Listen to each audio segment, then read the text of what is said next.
Pollution des sols, explosion des cancers, marée noire. Ce sont des ravages écologiques et humains qui ont lieu à des milliers de kilomètres de la France, mais qui sont pourtant causés par une grande entreprise française, Total Énergie. Rappelons ici que la multinationale, qui a enregistré un bénéfice record en 2022, est attaquée de toutes parts en justice pour dénoncer ses projets de développement dans les énergies fossiles et ses engagements climatiques considérés comme insuffisants. Le 20 avril, le reporter Quentin Muller a ajouté un élément à la longue liste de plaintes contre le géant pétrolier, en dévoilant dans l'Obs les pratiques criminelles de Total au Yémen. Après 20 ans d'exploitation du pétrole dans l'est du pays, l'enquête témoigne d'une gestion chaotique du site par l'entreprise, qui a provoqué de multiples accidents graves. Les sols ne sont plus fertiles, les nappes phréatiques sont polluées et les populations malades. Et si Total s'est retiré du Yémen en 2015, les conséquences dévastatrices de son exploitation pétrolière pourraient aujourd'hui se répéter en Ouganda et en Tanzanie. Dans ces deux pays, la multinationale développe son nouveau méga-projet pétrolier Tilanga et ICOP.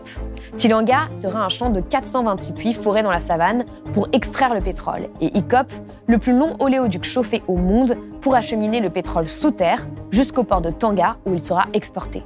Ce projet est dénoncé par des centaines d'ONG depuis des années, comme une aberration qui rapproche le monde d'une catastrophe climatique, mais aussi une bombe sociale.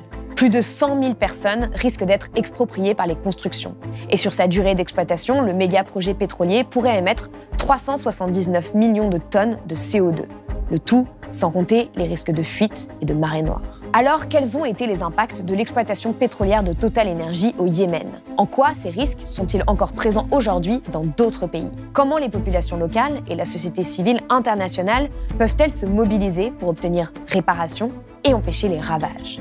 Pour répondre à toutes ces questions, je reçois aujourd'hui Quentin Muller et Thomas Barth.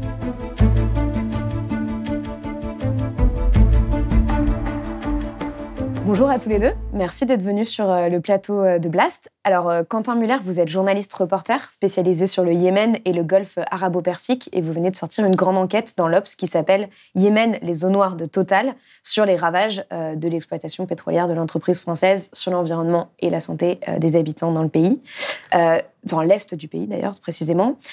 Thomas Barth, vous êtes chercheur indépendant et vous enquêtez sur les droits humains, le climat et les pratiques des multinationales à travers le monde.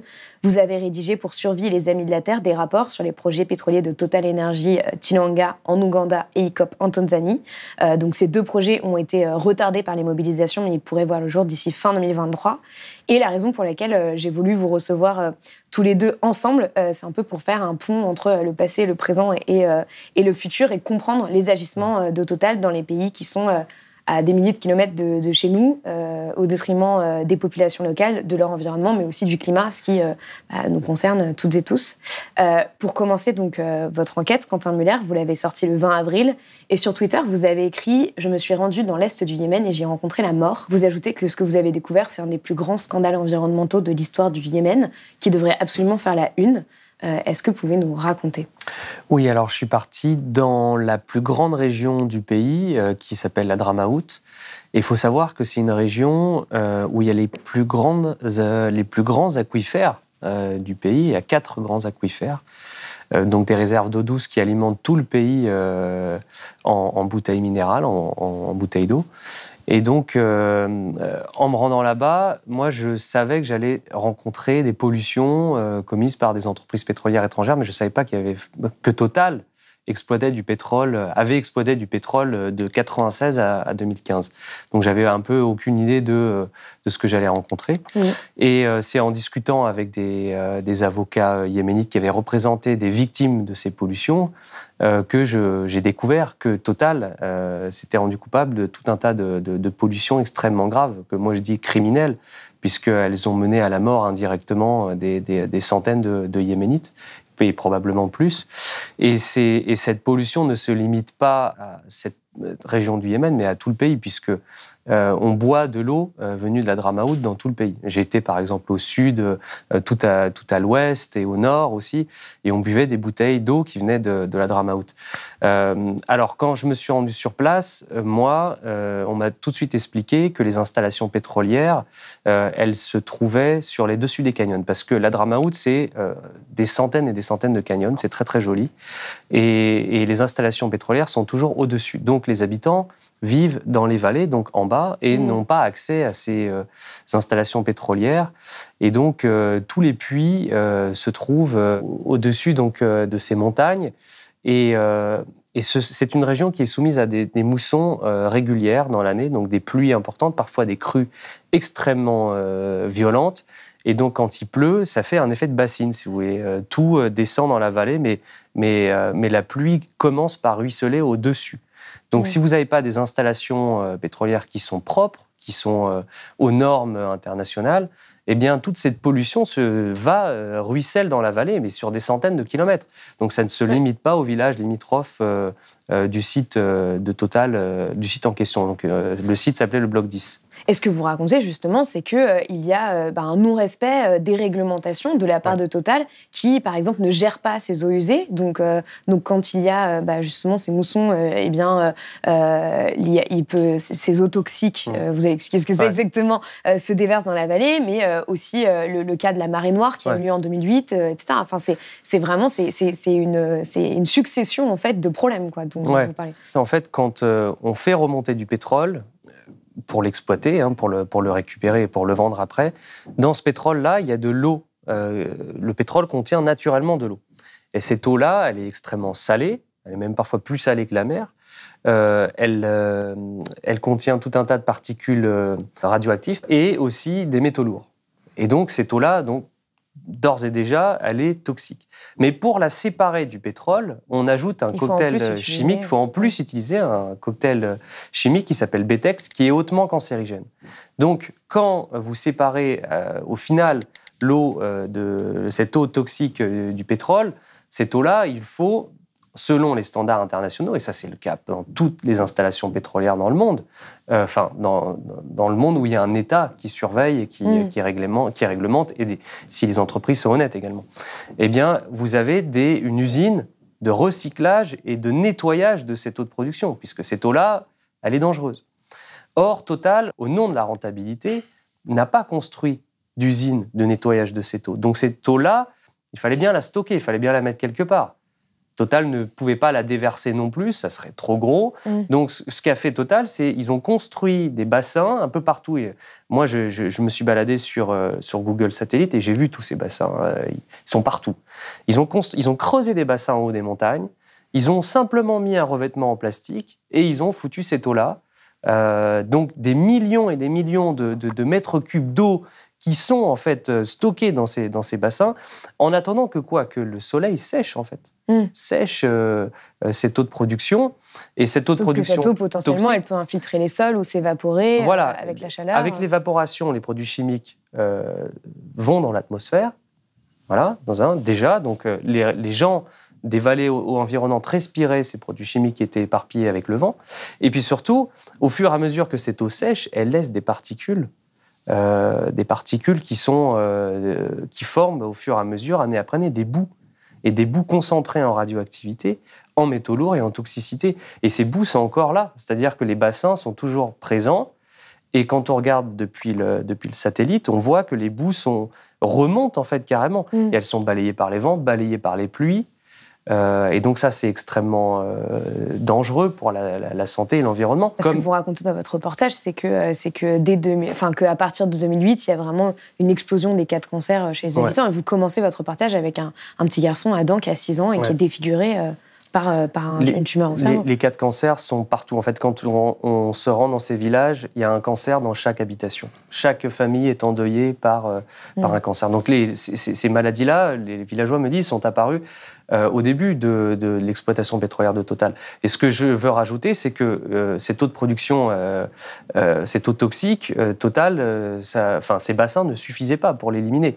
Donc ce qu'ils ont fait, c'est qu'ils ont carrément enfoui de l'eau toxique dans des puits abandonnés, des puits pétroliers abandonnés, vides, ce qui est une pratique. Moi, j'ai discuté avec un ingénieur pétrolier français, il me disait ça, c'est une pratique d'entreprise pétrolière voyou qu'on peut voir ici et là, par exemple dans le delta du Niger. Ce ne sont pas des pratiques dignes d'une entreprise internationale comme Total.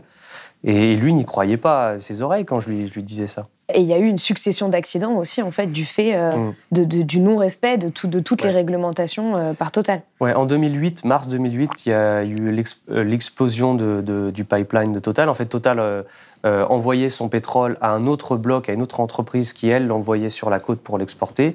Et ce pipeline, qui n'était pas enterré d'ailleurs, comme c'est le cas, ça sera le cas en Ouganda, donc il était à l'air libre, il était au-dessus des canyons, il a explosé, il y a eu des millions de litres de pétrole qui ont coulé dans les vallées. Et la réponse de Total, ça a été un nettoyage qui a été partiel. C'est un nettoyage qui a duré quelques mois. Ils ont poli quelques roches. Ils ont donné $5 à des Yéménites pour surtout, ils ont nettoyer mis la population les rochers à contribution, sans protection. Et les nettoyages n'ont duré que quelques mois, alors que en comparaison, en France, par exemple, il y a eu le cas d'une explosion d'un pipeline et la dépollution a duré plus de 10 ans. Et encore aujourd'hui, le site est pollué. Et là, ça n'a duré que quelques mois au Yémen. Donc aujourd'hui, j'ai retrouvé des rapports qui racontent que cette fuite du pipeline a encore des répercussions à l'heure actuelle, parce que quand il y a des pluies importantes, le pétrole qui s'était échappé dans les interstices de la montagne ressort. Donc encore aujourd'hui, il y a ce qu'ils appellent au Yémen la Sioul al-Aswad, c'est en arabe les inondations noires. Les inondations noires frappent encore les habitations et les paysans. Alors on va y revenir sur les réponses de Total à votre enquête et ses implications. Thomas Part, je me tourne vers vous maintenant, ce que vient de décrire Quentin Muller. Est-ce que ce sont justement des risques qui pèsent aujourd'hui sur le projet Tilanga et ICOP de Total en Ouganda et Tanzanie? C'est-à-dire, en fait, qu'est-ce qui garantit aujourd'hui que ce qui vient d'être décrit ne va pas arriver sous d'autres formes en Ouganda et en Tanzanie? La peur qu'on peut clairement avoir sur le projet ICOP, donc d'oléoduc, c'est que ça va arriver dans le sens où quasiment toutes les cabinets d'expertise indépendants qui ont étudié ça disent qu'il va y avoir des fuites. Dans le sens où, déjà, il y en a dans tous les pays dans le monde, des fuites, même dans les pays européens, d'Amérique du Nord, où les contrôles sont bien supérieurs à ce qu'on trouve en Ouganda et en Tanzanie. De plus, ce qu'on peut voir aussi, c'est que en termes de pratiques, de standards internationaux, de la même manière en Ouganda et en Tanzanie, c'est pas du tout respecté. Par exemple, juste un truc tout simple. Total explique que s'il y a des fuites, ils vont tout de suite pouvoir couper le flux de pétrole avec des valves qui coupent. Le truc, c'est que dans les meilleurs standards internationaux, dans les best practices qui sont définis, logiquement, au niveau de chaque cours d'eau, par exemple, il doit y avoir ce type de valve. Sauf que c'est pas du tout ça qui est dans les plans de construction. Il en faudrait bien plus de 2 fois plus que ce qui est prévu, d'après différents cabinets d'expertise. Donc, si une fuite se trouve au niveau d'un des affluents, notamment du lac Albert, ou alors du lac Victoria, vu qu'il y a... Oui, parce que c'est quelque chose sur lequel, justement, alertent la plupart des observateurs. C'est le fait que ce pipeline va traverser le lac Albert et Victoria et qu'en fait, il y a à peu près 40 millions de personnes qui dépendent de ces lacs-là pour se nourrir et pour aussi leur eau potable. Ouais. Ils ne traversent pas directement dans le lac Albert, ni dans le lac Victoria, mais c'est dans le bassin du lac Victoria, jusqu'à quelques kilomètres, à moins de 5 kilomètres à certains endroits. Et donc oui, pour le lac Victoria, c'est plus de 40 millions de personnes qui en dépendent. Au niveau du lac Albert, c'est environ 40% du poisson qui est consommé en Ouganda, qui provient du lac Albert. Ouais, donc une fuite de pétrole à proximité de ces 2 lacs-là. C'est ça. Et des fuites de pétrole, déjà, il y en a déjà eu au moment de l'exploration, en avril 2020.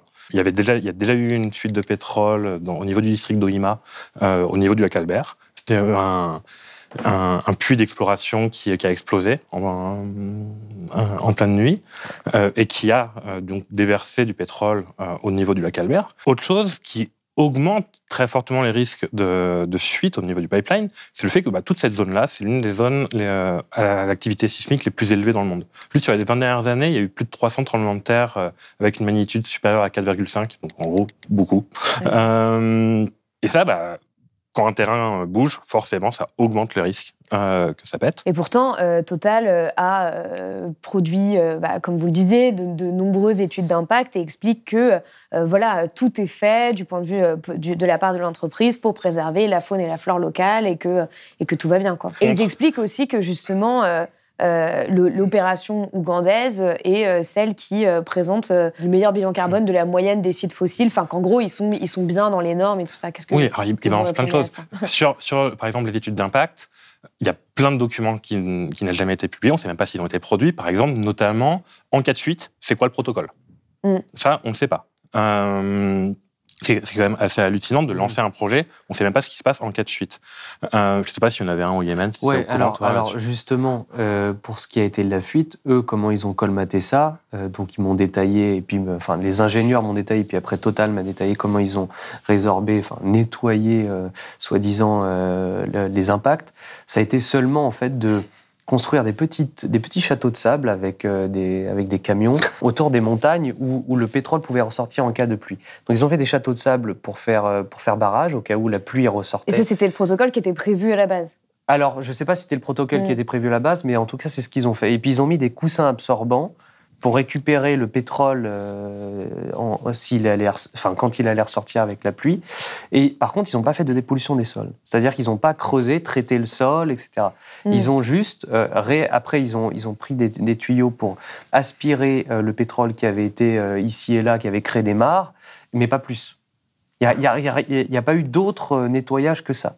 Donc, pour ce qui est de l'Ouganda, s'il y a une catastrophe, il va falloir qu'il soit beaucoup plus ambitieux en cas de catastrophe. Et éviter une catastrophe humaine, comme tu disais. Il y a plus de 40 millions de personnes qui dépendent du lac Victoria. Au niveau de la côte, au niveau de l'océan Indien, c'est pareil. Dans mon dernier rapport, je parle du risque de tsunami, de l'augmentation des cyclones. Leur réponse a été, nous, on considère que le risque de tsunami, il est extrêmement faible. En 2004, il y en a eu un. Et on voit, l'expérience au Pérou, c'était l'année dernière ou il y a 2 ans, où il y a eu un tsunami au niveau de la côte péruvienne qui est arrivé, qui est tombé sur un tanker. Il y a eu plus de 2 millions de litres qui ont été déversés au niveau de l'océan. Et donc, ils vont vous dire que le risque est faible. Ouais, c'était quand même juste en 2004, il n'y a pas très longtemps à l'échelle de l'humanité. Le nombre de cyclones, ça augmente. Ça va encore plus augmenter. Énormément de scientifiques expliquent que du fait de l'augmentation de la température de l'océan Indien, ça augmente le phénomène de cyclones, en gros. Et il y a plusieurs cyclones qui, ces dernières années, pareil, ont touché la Tanzanie. Il y a aussi un risque, clairement, s'il y a un cyclone qui va au niveau du port pétrolier, qu'est-ce que ça peut provoquer ? Ce que vous montrez chacun dans votre travail, c'est les violations aussi de droits humains qui sont derrière ces projets pétroliers et qui, en plus, concernent souvent des personnes qui n'ont pas forcément les moyens de se défendre, qui sont en colère, mais qui ne connaissent pas forcément leurs droits. Dans le cas du Yémen, vous parlez justement d'un député local qui, au début des années 2000, a commencé à recevoir les premières plaintes des habitants et finalement, une plainte qui est déposée en 2015 par un avocat, Taher Ahmed Babad, et qui dépose cette plainte au nom de 5 paysans, et puis finalement, qui la retire. Qu'est-ce qui s'est passé ?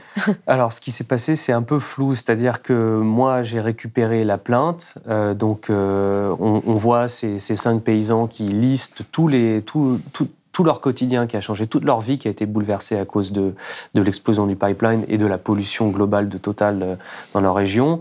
Donc leurs rendements ont disparu, leurs terres sont quasi mortes, leurs proches développent des cancers. Donc tout ça est listé dans la plainte. Et on sent une colère parce que Total aurait pu nettoyer mieux, aurait dû compenser mieux financièrement aussi les pertes agricoles. Et donc on voit tous les manquements de Total dans cette plainte. Ensuite, il y a eu, donc cette plainte a été instruite par le juge, un juge yéménite, là-bas, sur place. Elle était envoyée à Total. Et donc moi, je me suis procuré d'autres courriers du juge qui presse Total de répondre, au moins d'envoyer un avocat, de faire quelque chose, de réagir. Et Total met trop de temps à réagir, à tel point que le juge demande carrément au gouverneur de la région de saisir les fonds de Total, de les geler. Et ils ont fini par envoyer un avocat, et cette plainte, après coup, a été mystérieusement retirée de la part des plaignants. Alors, c'est pas clair si est-ce que les plaignants ont été payés par une tierce personne, par Total. Les avocats me disent que leurs clients ont touché une certaine somme d'argent pour retirer leur plainte. Là, je viens de discuter avec une personne de la famille des plaignants qui a après la publication de l'enquête, est venu me parler pour me dire que, en fait, non, ses oncles ont retiré la plainte parce qu'ils ont été menacés par les autorités, par d'autres personnes. Et donc, je pense que c'est quelque chose de tout à fait classique. Quand une plainte dans un pays comme le Yémen, ou que ce soit Ouganda ou ailleurs, est déposée contre l'entreprise française, il y a tout qui joue contre eux. C'est-à-dire qu'il y a le gouvernement, il y a des potentiels mercenaires, il y a Total aussi. Donc tout joue contre eux. Donc cette plainte, toujours est-il, peu importe ce qui s'est passé, toujours est-il que cette plainte a été étouffée. Voilà, c'est ça la finalité. Alors justement, dans votre enquête, à un moment, il y a une personne qui dit moi, je suis prête à venir à Paris pour poursuivre mon action, pour porter plainte. On a récemment, donc suite à votre papier, le député de la France Insoumise, Aurélien Saint-Toul, qui a dit qu'il avait demandé une enquête avec Paul Vanier. Qu'est-ce que vous pensez que ça peut donner, en fait, finalement, c'est à la fois l'action de politiques français et à la fois potentiellement l'action de Yéménites face à Total aujourd'hui, un peu relancée par votre papier aussi, quand même. Alors, suite à la publication de cette enquête, j'ai reçu des demandes d'avocats d'être mis en relation avec les victimes de ces pollutions. Donc, je les ai mis en relation. Certains avocats se disent prêts à faire quelque chose, à tenter une attaque en contre Total devant la justice française. Et je pense qu'en allant sur place, moi, j'ai rencontré des gens qui souffraient. Vraiment. Là, cette investigation-là, il est question d'environnement, mais il est aussi question de vie humaine. Moi, j'ai vu des gens condamnés à mourir parce qu'ils avaient développé un cancer. Avoir un cancer au Yémen, c'est avoir toutes les chances de décéder, parce qu'il n'y a quasi pas de traitement, parce que si on veut un traitement à l'étranger, il faut beaucoup d'argent. Et donc ces gens-là, il y a une colère de la part des Yéménites, parce que Total a exploité le pétrole pendant quasi 30 ans au Yémen et a fait énormément de profits, et aux dépens de vie humaine, et surtout, au nom de la rentabilité, a fait des économies sur les vies yéménites. Alors, est-ce que les vies yéménites sont moins importantes que les vies françaises ou les vies d'Européens, par exemple? Est-ce que Total aurait eu les mêmes types d'installations sur des sols européens? Je ne crois pas. Oui. Donc, il est aussi question de ça. On le voit avec d'autres entreprises fossiles, c'est-à-dire que, par exemple, China Energy met en place des vieilles centrales à charbon au Bangladesh ou autres qui sont justement pas dans les normes et qui polluent énormément l'air. Et elles ne le feraient pas dans des pays européens. Donc il y a ce ressentiment-là, et donc les Yéménites, ces populations ont une envie de justice, et je peux les comprendre.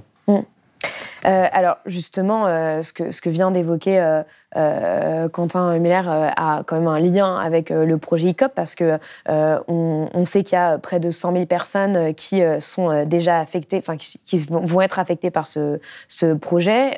Il y a plusieurs personnes qui vont être privées d'accès à leurs terres, et il y a énormément de questions autour des compensations financières qui peuvent être perçues. Et selon les informations donc, de Cache Investigation, qui avait fait un sujet en octobre 2022, plus de la moitié des personnes qui ont été expropriées sont en attente de dédommagement.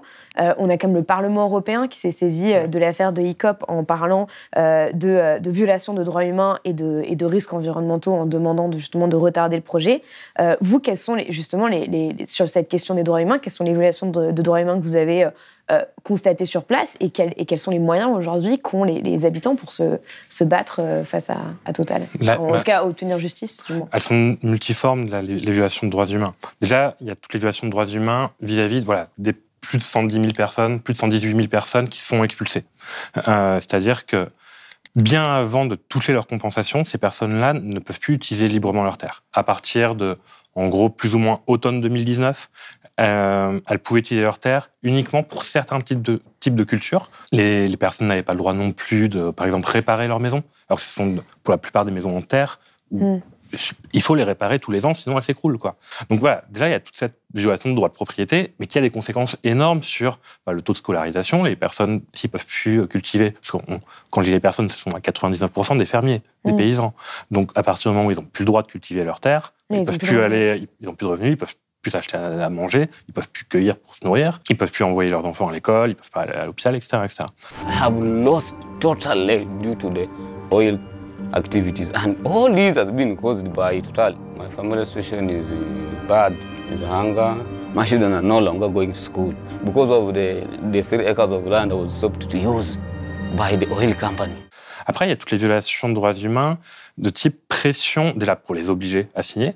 Toutes les personnes qui ne voulaient pas signer, c'était en mode tu n'as pas le choix. Oui, parce que ce qui est terrible en fait avec ces histoires-là, c'est qu'il y a un peu un côté loterie, quoi. C'est-à-dire que ces personnes-là se retrouvent sur un tracé et donc leur vie est changée à jamais juste pour ça, quoi. Exactement. Et les quelques personnes qui ont au départ voulu dire non, ou qui encore aujourd'hui disent non, ont encore plus de conséquences négatives. Mon nom est Jos Mugiza. Parce que je ne suis pas d'accord avec les activités pétrolières et gazières de Total, j'ai été emprisonné pendant 2 mois. Les conditions étaient très dures. J'étais à l'isolement dans le noir, pas le droit de sortir du tout. Et c'est pour ça que maintenant, j'ai des problèmes de vue. Plusieurs ont été menacés de mort. Et là, je ne parle même pas des militants ONG. qui sont opposés au projet et qui, eux aussi, sont menacés. Exactement. Là, je parle même juste de paysans qui juste ne refusaient le taux de compensation. Ils ne refusaient même pas le projet. Parce que, clairement, nous, en Tanzanie, vu le niveau dictatorial, on ne s'oppose pas à un projet de manière frontale quand on est paysan. Certains militants d'ONG, oui, mais sinon, les paysans, non, quoi. Mais par contre, juste en mode, il faut au moins qu'ils puissent acheter des terres de taille et de qualité équivalente. Juste ça. Enfin, ce qui n'est pas choquant. Oui, donc, juste compensation. C'est ça. Et ça marche pas. Et voilà. Et après, donc, il y a toutes les violations vis-à-vis des ONG qui sont bloquées, vis-à-vis des journalistes qui sont bloqués. Il y a une journaliste italienne qui s'est fait jarter du jour au lendemain, un photographe français qui a eu des problèmes. Et on a eu un journaliste de Blest qui est allé en Tanzanie et qui a eu aussi énormément de problèmes. Il y a de vraies similarités avec le Yémen parce qu'il y avait aussi de la part des Yéménites pendant l'exploitation de Total entre 1996 et 2015. Il y a eu des manifestations, il y a eu des sit-ins devant l'entrée du bloc de Total, mais la sécurité des installations de l'entreprise française était allouée à une espèce de petite mafia yéménite qui était soit liée au gouvernement, soit liée à la sécurité intérieure. Et donc, il y avait des menaces qui étaient proférées contre des activistes ou contre des personnalités politiques qui dénonçaient ces pollutions. Et notamment, de la part de nombreux Yéménites avec qui j'ai parlé, il y a eu une volonté également de faire des prélèvements d'eau et de sol près des installations. Et certains l'ont fait et ont envoyé les résultats à des laboratoires à la capitale, Sanaa à l'époque, et ils n'ont jamais reçu les résultats parce que le ministère du Pétrole verrouillait ce genre d'investigation parce qu'à chaque fois que Total fait du business avec des pays qui sont quand même peu démocratiques, il faut le dire, que ce soit l'Ouganda ou le Yémen, les autorités sont de mèche. Et ils sont aussi coupables que l'entreprise française. Donc Total, c'est comme un caméléon, c'est-à-dire que si Total va travailler dans une dictature, eh bien ces pratiques seront délictueuses. Ça, c'est sûr et certain. Mais moi, ce qui me semble, surtout quand tu parles du côté dictatorial, le fait qu'une entreprise privée travaille avec cette dictature, moi, ça me fait penser aussi au fait que l'État français, mine de rien, soutient Total dans ces pays. Sur l'Ouganda, on a documenté le fait qu'il y a une coopération militaire, par exemple, entre la France et l'Ouganda, mais spécifiquement pour les militaires. Pour la surveillance des sites. Voilà, qui ont été déployés là-dessus. Blas, qui a publié avec moi il n'y a pas longtemps un article sur, encore il y a 2 mois, où il jouait le VRP de Total en faisant venir un Tanzanien qui expliquait tous les bienfaits du projet ICOP en Tanzanie. Et j'avais lu un rapport il y a 5-6 ans de l'Observatoire des armements et des Amis de la Terre sur le Yémen, où il parlait du soutien de l'armée française et de certains trucs par rapport au Yémen. Aux installations de Balhaf, je crois que c'était pour les autres installations, mais tant en Ouganda qu'en Tanzanie qu'au Yémen, on voit que même le gouvernement français, l'État français, de différentes manières, que ce soit via le ministère des Affaires étrangères, que ce soit via la coopération militaire, via l'Élysée, etc., soutient cette entreprise qui pourtant ne respecte pas les droits humains, provoque des violations extrêmement graves à tous les niveaux, que ce soit d'un point de vue atteinte environnementale, climatique. Total a pourtant réagi justement à l'enquête de Cache Investigation en disant « Nous acceptons et ne tolérons aucune menace ni attaque contre ceux qui défendent et promeuvent pacifiquement les droits humains ». Certes. Et non, mais en même temps, c'est une question qui peut se poser. C'est-à-dire que, par exemple, pour les personnes dont vous parliez qui sont expropriées ou qui n'ont pas de juste compensation, quels sont les recours qu'elles peuvent avoir aujourd'hui, sachant qu'elles sont dans des régimes autoritaires qui, pour la plupart, en fait, trouvent un intérêt dans ces projets pétroliers, donc sont, entre guillemets, plus ou moins de mèche avec Total. Est-ce que c'est justement par une mobilisation internationale ou en France et des procès en France qu'il peut y avoir une justice qui soit obtenue ou est-ce qu'elles doivent oublier l'idée d'une moindre justice? Alors, sur la question de justice, je ne sais pas, parce que parfois, déjà, quand on parle de violation, il faudrait parler de réparation pour qu'il y ait une question de justice.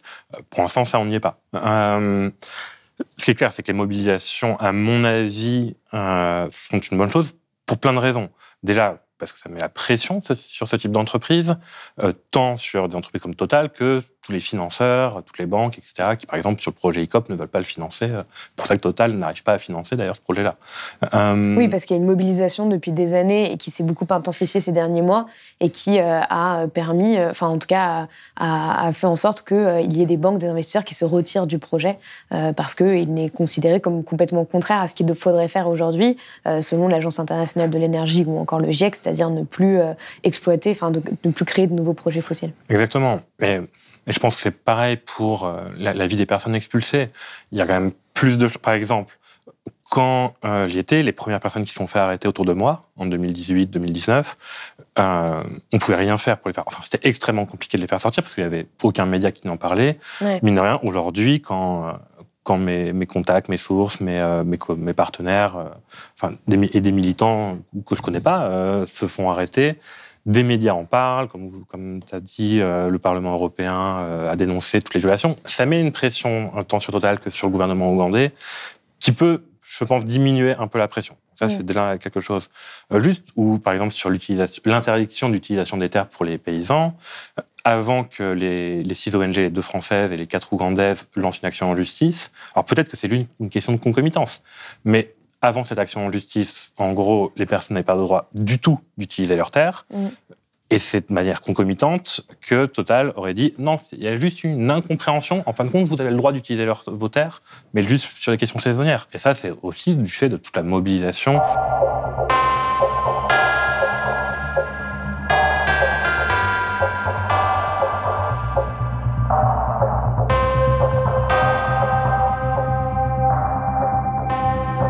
Le fait de mettre un coup de projecteur en fait à chaque fois en permanence fait que l'entreprise se permet peut-être moins justement ce qu'elle s'est permise au Yémen. On espère. Mais pour le cas du Yémen, je discutais avec certaines personnes qui me disaient que les habitants qui ont été affectés par la pollution de Total n'ont même pas conscience qu'ils peuvent demander réparation. Et c'est pas quelque chose qu'ils peuvent imaginer parce que Total est parti depuis 2015. Pour eux, dans leur imaginaire, c'est impossible d'attaquer Total. C'est même pas pensable. Et puis, il n'y a pas les contacts. Enfin, par exemple, le district de Ça et de Wadi Ben Ali, où je suis allé, ils n'avaient pas Internet tous les jours. Il y a l'électricité quelques heures par jour. Donc, comment vous pouvez, en tant qu'Yéménite, et je pense en tant qu'Ougandais aussi, vous dire, mais je vais aller sur Internet, puis je vais contacter un avocat. Déjà, ils ne parlent pas tous anglais. Et puis, l'avocat, vous le payez comment il faut bien voir Total. Déjà, par exemple, pour l'Ouganda, c'est déjà... On ne s'attaque pas à l'Ouganda. Quand on regarde le chiffre d'affaires de Total, il est au-dessus du budget de l'État ougandais. Et déjà que l'État ougandais, on ne l'attaque pas. C'est trop dangereux. Moi, je n'arrive même pas à comprendre quelques militants ougandais comment ils arrivent à faire ça. Parce que c'est... d'ailleurs, ils font des allers-retours en prison et il ne faut pas avoir peur de ça quand on sait que c'est des pays qui pratiquent la torture, qui pratiquent... ce genre de choses, quoi.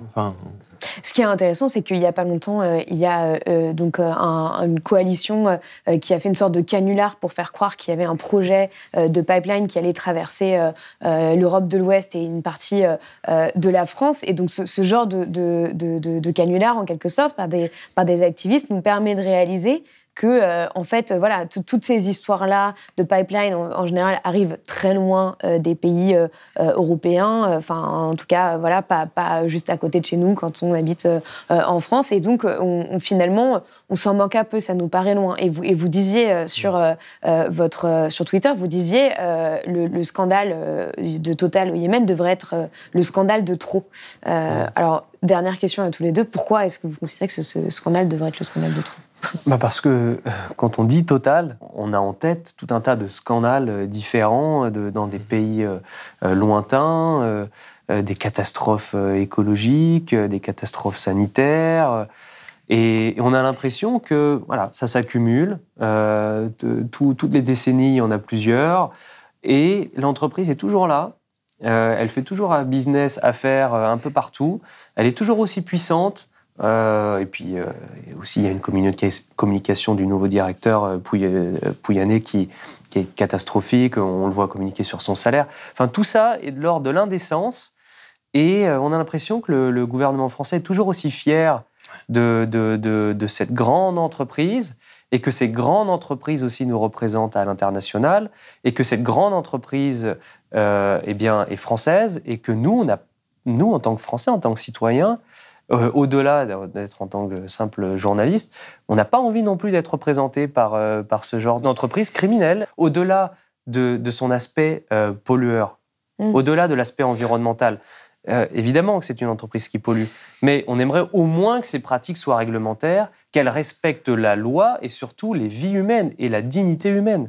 Et ça n'a pas été le cas au Yémen, ça n'a pas été le cas en Birmanie, ça ne sera certainement pas le cas en Ouganda, et encore et encore. Et quand est-ce que ça va s'arrêter ? Quand est-ce qu'on va cesser ? Quand est-ce que surtout le gouvernement français va essayer d'avoir un droit de regard sur les pratiques de cette entreprise-là ? Et qui pourrait aller dans ton sens. Il y a vraiment le décalage entre la communication de Total et les pratiques de Total. Un système de compensation spécifique a été mis en place par Total Energy et l'État ougandais pour dédommager les personnes impactées. Il prévoit 2 cas de figure. La compensation en nature, construction de maisons, échange de terrain. Nous avons veillé à ce que chaque foyer soit relogé dans la même zone géographique et dans de meilleures conditions. La compensation financière, paiement d'indemnités. Ce système respecte la loi ougandaise, la loi tanzanienne et les meilleurs standards en la matière. These people have left us in the dark. We don't know when they are going to come. We don't know how much they are going to compensate. Quand